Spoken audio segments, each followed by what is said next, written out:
अंग राजा भी भगवान के परम भक्त हैं। इनकी पत्नी है सुनीता, जो मृत्यु की बेटी है। निरंतर ईश्वर आराधना करते, भजन करते और राज्य चलाते। विचार करें कि राजा होकर भी भगवान के लिए समय निकालते। हाँ, और हम अगर थोड़ा बहुत कुछ आ जाए तो इतरा जाते हैं। क्यों? क्योंकि ये संस्कार की बात है ना। ये देखते थे कि हमारे पिताजी दादाजी क्या करते थे, राज्य तो चलाते थे पर समय निकालकर भगवान का भजन भी करते थे। तो अंग राजा भी भगवान का निरंतर भजन करते। सब है, पर अब इनके जीवन में दुख क्या है? पुत्र नहीं है। संतों से विचार किया और पुत्र प्राप्ति के लिए यज्ञ किया। और जब यज्ञ किया तो क्या देखा कि देवता आहुति को स्वीकार नहीं कर रहे हैं। क्या कमी है? पहले के समय में जब यज्ञ होते थे तो जिस देवता के नाम की आहुति छोड़ी जाए वो देवता स्वयं प्रकट होकर आहुति को स्वीकार करते थे, पर देवता स्वीकार नहीं कर रहे हैं। राजा ने पूछा विद्वानों से, क्या बात है? बोले राजन, हो सकता है कोई कमी हो। हाँ, भूमि में गड़बड़ हो, भूमि शुद्ध ना हो, यज्ञशाला शुद्ध ना हो, लकड़ी शुद्ध ना हो, सामग्री शुद्ध ना हो, मंत्र शुद्ध ना हो, यजमान शुद्ध ना हो, ब्राह्मण शुद्ध ना हो, और ये सब कुछ शुद्ध हो सकता है करने वाले और कराने वाले का मन शुद्ध ना हो। कैसे फल मिलेगा? शुद्धि, पवित्रता आवश्यक है कोई भी काम करें। हाँ, आज भी प्रमाण है, यदि कोई हम सत्कर्म करते हैं निर्मल मन से, अच्छे मन से, शुद्ध मन से, तो आज भी वही फल है। तो पुनः राजा ने तैयारी करवाई और फिर से यज्ञ हुआ। तो देवताओं ने आहुति को स्वीकार किया। भगवान नारायण प्रकट हुए और खीर का प्रसाद दिया कि इसे रानी को पान कराओ, खिला दो, खीर का पान करो। उस प्रसाद का पान किया, पुत्र का जन्म हुआ, नाम वेण रखा गया। अब वेण धीरे धीरे धीरे धीरे बड़ा हो रहा है। संस्कार खराब हो गए, संगति बिगड़ गई, तो शराब पीने लगा, मांस खाने लगा, जुआ खेलने लगा। और जब ये बात अंग को पता लगी तो अंग ने समझाया कि बेटा ये जो तू कर रहा है ठीक नहीं है, नरक में जाएगा। बोले पिताजी नरक किसने देखा है? बात वहीं आ गई, जिंदगी मिली है तो खाओ पियो। हाँ, और वो वैरायटी अभी भी खत्म नहीं हुई है। बहुत समझाया। अंग राजा ने विचार किया कि जब मैं मर जाऊंगा, शरीर छोड़ूंगा, तब भी ये राज्य से मिलेगा, छोड़ो। और अंग राजा तपस्या करने, अपना कल्याण करने चले गए। अब वेण जब राजा बन गया तो और खुल करके पाप और अत्याचार करने लगा। अब खुद राजा बन गया ना, अभिमान आ गया, मैं राजा हूं। पहले तो पिताजी के थोड़ा बहुत खुटका था, अब कोई डर नहीं। हाँ, अभिमान आ गया। और अभिमान 4 स्थितियों में आता है। कौन कौन सी? रूप, भगवान ने सुंदरता दी हो। यौवन, अच्छा शरीर दिया। संपत्ति, भगवान ने धन संपत्ति दी हो। और बड़ा पद। अभिमान इतना आ गया कि संत महात्माओं का अपमान करने लगा, अनादर, धार्मिक कार्य बंद करवा दिए। चारों तरफ पाप और अत्याचार। ना यष्टव्यम ना दातव्यम ना होतव्यम द्विजा क्वचित् इति न्यारयत् धर्मं भेरी घोषेण सर्वशः।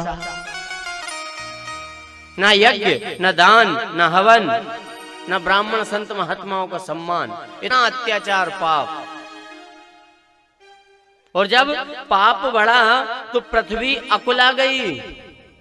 हाँ, जल स्रोत सूखने लगे, उपज देना पृथ्वी ने बंद कर दिया।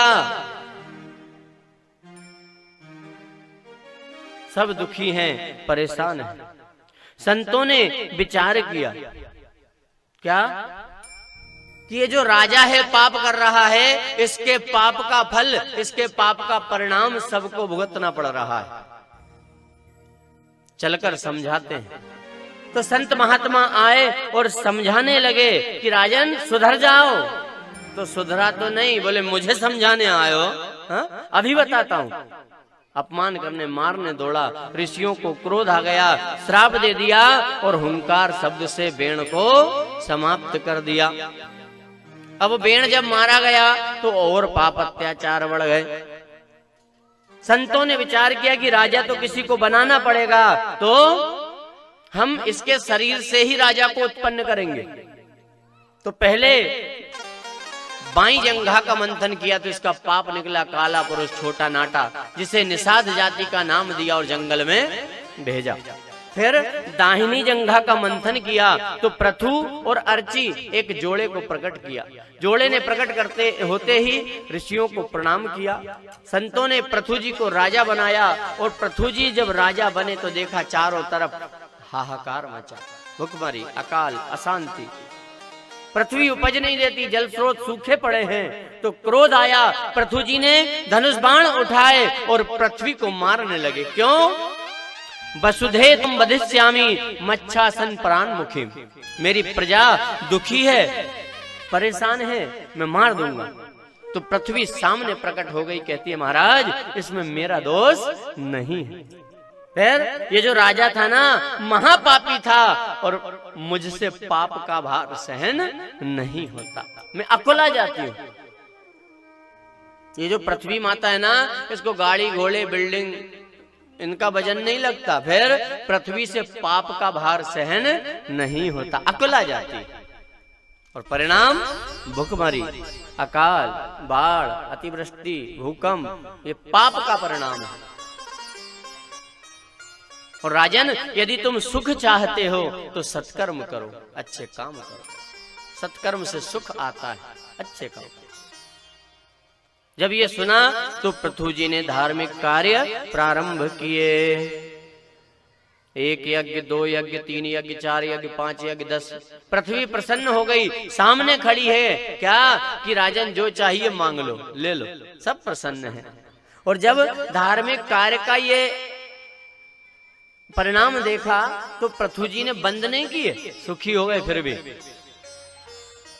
निरंतर चलने दो। और ये बात सीख लेने की है ये कथा। हमें भी चाहिए कि जो हमारा नियम है माला का, पूजन का, पाठ का, मंदिर का, दर्शन का, सेवा का, ध्यान का, जो भी है उसको हमेशा एक जैसा चलने देना, एक जैसा, कम ज्यादा नहीं करना कि सुख आ गया तो छोड़ दिया या दुख आया तो भी छोड़ दिया, तो ये गड़बड़ है। ये कथा सीख दे रही है, निरंतर अनवरत चलने दो, अनवरत। धार्मिक कार्य पृथ्वी जी के चल रहे हैं, 1, 2, 10, 50, 80, 90, 99 यज्ञ पूरे हो गए।